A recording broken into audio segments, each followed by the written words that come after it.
Hey everyone, I'm Kendrick Diaz, and you're listening to Verse by Verse.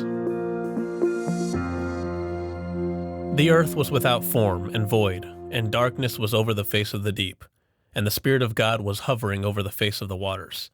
Do you remember what comes next? Then God said, "Let there be light," and there was light.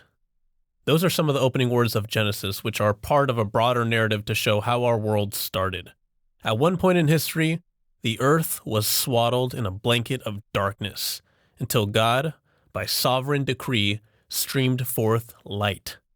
This was the first of several executive actions God took to bring order to the universe and prepare the earth for mankind. But it was also highly symbolic. Our God is a God of light. Dispelling darkness isn't just something he did once, a long time ago. It's something he still does. What do I mean by that? In 2 Corinthians 4 verse 6, Paul draws a parallel between the physical light God beamed into the creation and the spiritual light God beamed into our lives. Listen to this. "For it is the God who commanded light to shine out of darkness, who has shone in our hearts to give the light of the knowledge of the glory of God in the face of Jesus Christ." The Net Bible says, "the light of the glorious knowledge of God."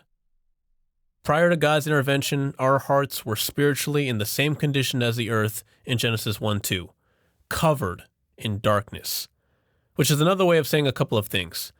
First, our understanding of spiritual things was severely limited. We were ignorant of our purpose, ignorant of who God truly is, the size and scope of his wonderful plan, ignorant of what is right and wrong. And beyond ignorance, we were entangled in sin. Cut off from God, with no future beyond this physical life, essentially left to stumble in the dark. But that all changed when God shed his light on us. That is, he opened our minds to comprehend some things. For Paul, that was a very literal experience. Before his conversion, he actively persecuted the disciples of Jesus Christ, fully convinced that he was serving God. He rejected Jesus as the prophesied Messiah. He thought that the very idea was blasphemous. But what happened to Paul when he was on his way to Damascus? You probably know the story. What did he experience? Blinding light, brighter than the sun. In that moment, God began the process of removing the veil over his mind. Now, that experience was unique, no doubt. Nothing quite like that has happened since. But in a spiritual sense, what happened outwardly to Paul happens inwardly to everyone whom God calls. So it wasn't just him. It's you and me and anyone else who hears and accepts the gospel message. God dispels the darkness that clouds our minds and opens our eyes to spiritual realities. Now, the darkness comes from Satan the devil, as Paul brings out earlier in this chapter. He blinds the minds of unbelievers so that they can't comprehend the truth. But when God chose to reveal his truth to us, no force, not even Satan himself, could stand in the way. What an honor, what a privilege to have our minds enlightened. But here's the question.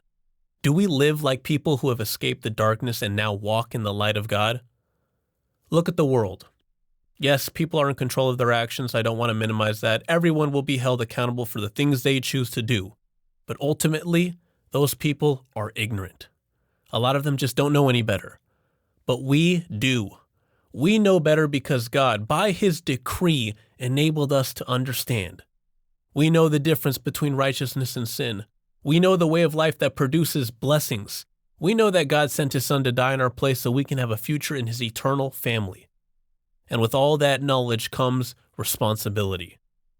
That light hasn't yet dawned on the vast majority of the 8 billion people on this planet, but it has dawned on us, and we can't take that lightly. Listen to what Peter says in 1 Peter chapter 2 and verse 9.